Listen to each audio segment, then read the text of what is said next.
Hai semuanya, assalamualaikum warahmatullahi wabarakatuh. Ketemu lagi sama aku Hanifa. Apa kabar guys? Semoga kalian selalu sehat, baik-baik aja, tetap semangat kayak biasa ya teman-teman. Semoga pandemi cepat selesai ya guys, dan keadaan kembali seperti normal lagi, seperti semula lagi. Amin amin ya robbal alamin. Dan untuk kalian yang baru pertama kali nonton channel aku, selamat datang. Aku upload video baru setiap hari Selasa, Kamis, dan Sabtu jam 8 malam. Jadi stay tune, jangan lupa nonton guys.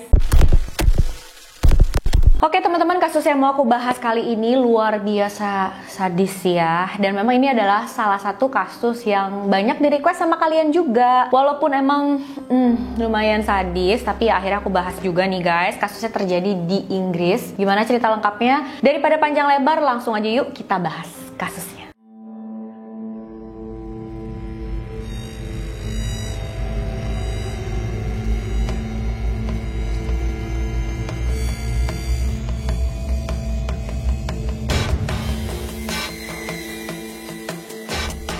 Kasus ini terjadi di South Wales, Inggris. Di sana tinggallah seorang pria yang bernama Matthew Williams. Dia lahir pada tahun 1990 dan sayangnya aku udah coba cari informasinya, tapi ternyata nggak ada detail lengkapnya gimana kehidupan dia pas masih kecil nih teman-teman. Tapi yang jelas dia itu tumbuh menjadi seorang pria yang bermasalah. Malahan bisa dibilang dia ini seorang kriminal ya guys, karena memang dia itu sering ditangkap, beberapa kali ditangkap sama pihak berwajib karena melakukan tindakan kriminal, diantaranya perampokan, penyerangan. Di tahun 2013, Matthew Williams itu pernah melakukan perampokan di rumah seorang warga yang bernama Andy Howell, dan pas banget hari itu adalah hari ulang tahun istrinya Andy Howell guys. Nah hari itu Matthew Williams memutuskan untuk membobol masuk ke rumah Andy Howell, dan setelah sampai di dalam, karena istrinya lagi ulang tahun kan banyak kado-kado gitu, terus kartu ucapan selamat ulang tahun juga.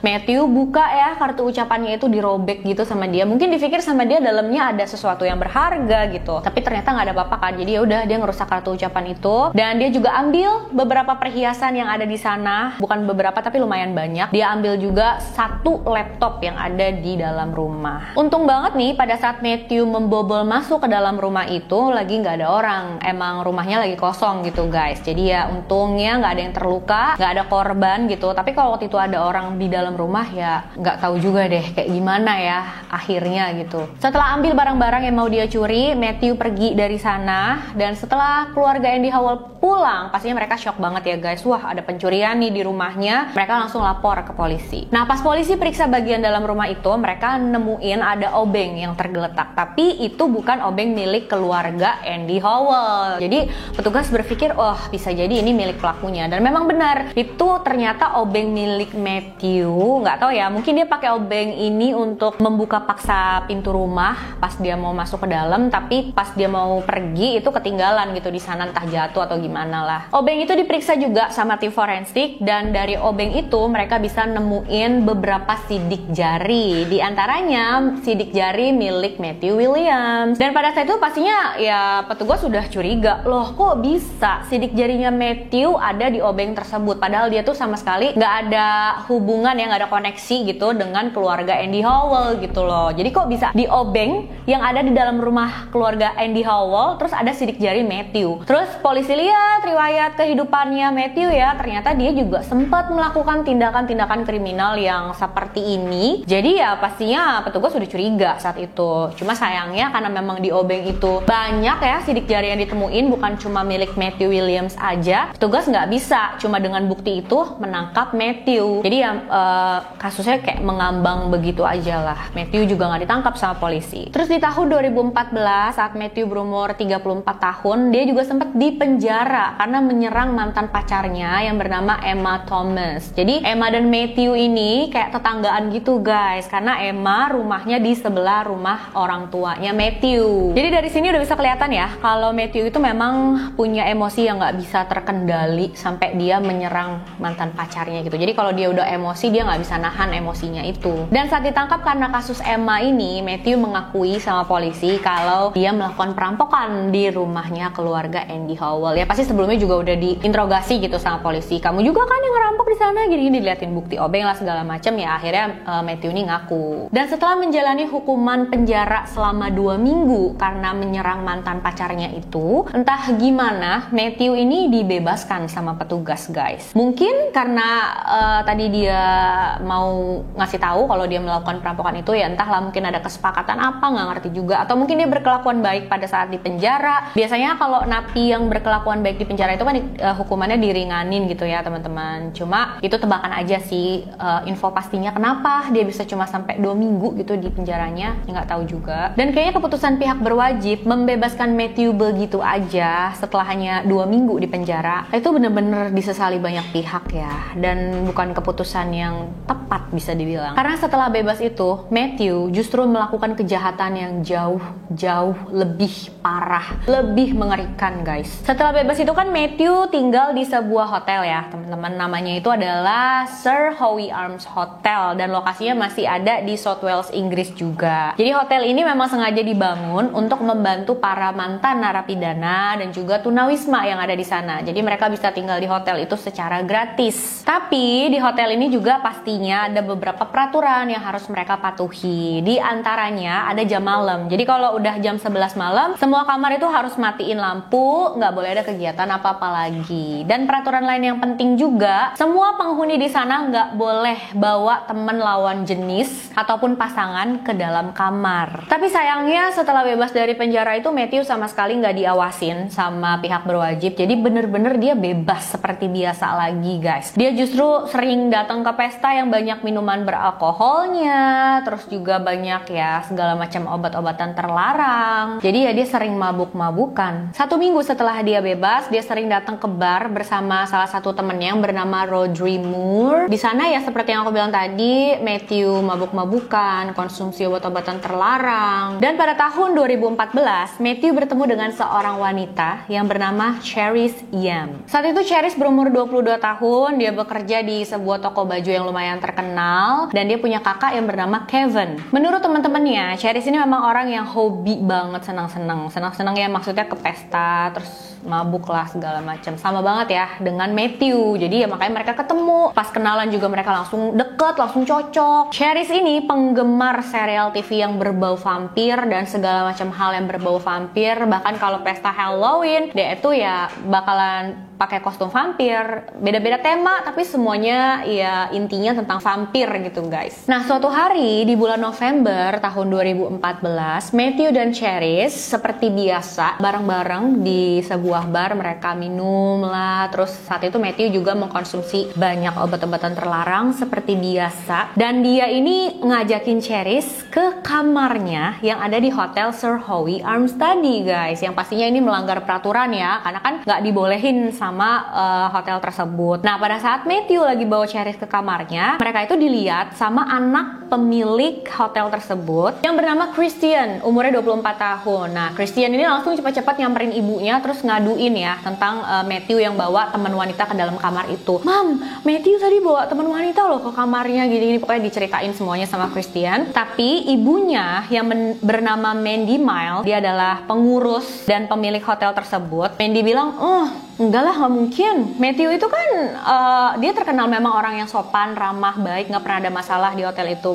Tapi kan memang baru beberapa hari ya dia tinggal di sana. Tapi menurut Mandy nggak mungkin lah Matthew kayak gitu. Jadi dia nggak percaya, udah dibiarin aja. Cuma pas jam 11 malam udah datang dan Mandy melakukan pemeriksaan, kok dia merhatiin, loh kok ini lampu kamarnya Matthew nggak dimatiin ya, nggak kayak biasa. Biasanya dia taat peraturan gitu, jam 11 malam tuh pasti udah mati lampunya. Akhirnya ya coba dicek kan sama dia gitu, tapi dia ketuk-ketuk gitu, Matthew gitu, mungkin maksudnya mau ngasih tahu matiin lampu kamar, cuma nggak dibukain sama Matthew, nggak ada jawaban apa-apa juga. Tapi Mandy nggak dengar dari dalam kamar itu ada suara teriakan, guys. Akhirnya Mandy beraniin diri, dia ambil kunci cadangan, terus dia ajak anaknya yang bernama Christian tadi. Mereka berdua datang ke depan kamarnya Matthew, dibuka lah ya pintunya pakai kunci cadangan itu, dan pada saat pintu kebuka, mereka melihat sesuatu yang sangat-sangat mengerikan, guys. Mereka melihat Matthew saat itu lagi membungkuk di atasnya Cherish, sedangkan Cherish itu ya lagi terlentang gitu ya, teman-teman. Sudah berlumuran darah, guys. Banyak banget darahnya Cherish di lantai karena ada luka yang lumayan parah di bagian lehernya Cherish. Jadi Matthew tuh lagi kayak ngeliatin si Cherish ini aja bengong.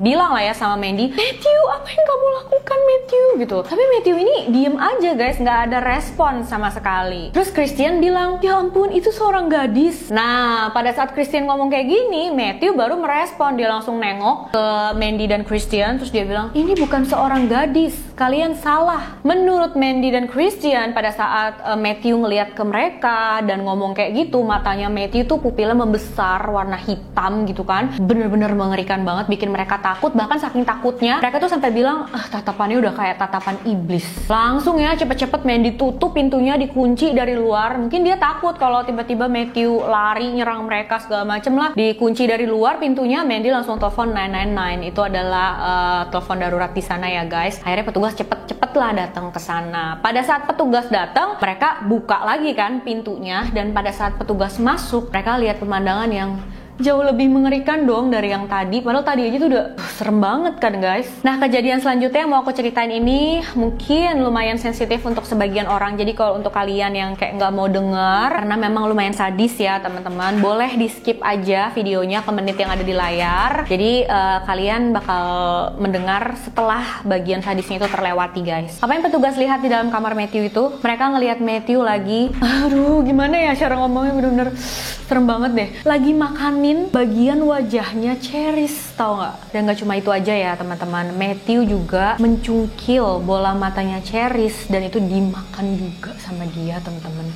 Ya ampun, aduh ini gila banget sih. Petugas aja memang kerjaannya menangani kasus-kasus begini, mereka tuh sampai takut dan kaget banget ngelihatnya. Karena pertama kali mereka ngelihat sesuatu yang bener-bener sadis gitu. Pertama kali secara langsung mereka ngelihat kejadian yang mengerikan gitu. Iya sih, nggak kebayang sih guys. Kita dengernya aja udah ngeri banget ya. Apalagi ngelihat secara langsung, coba.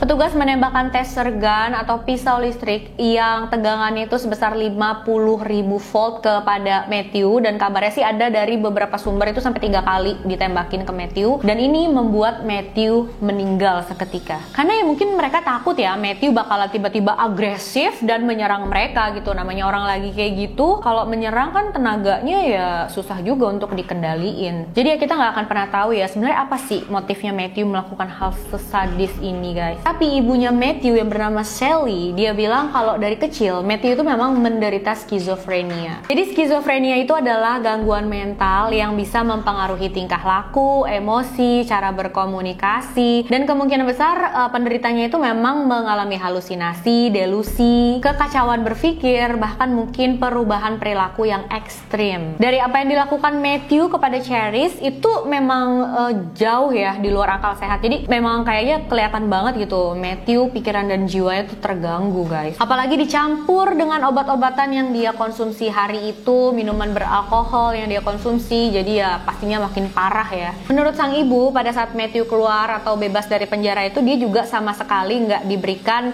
obat atau perawatan medis untuk skizofrenia yang dia derita itu, guys. Dan ya bingung juga sih, kok bisa ya orang menderita skizofrenia dan sudah melakukan berbagai macam tindakan kriminal, yang penyerangan itu kan juga udah sampai nyakitin orang gitu, dan cuma ditahan 2 minggu aja, nggak dikasih bantuan apa-apa lagi, nggak diawasin sama sekali juga, bener-bener dibebasin gitu.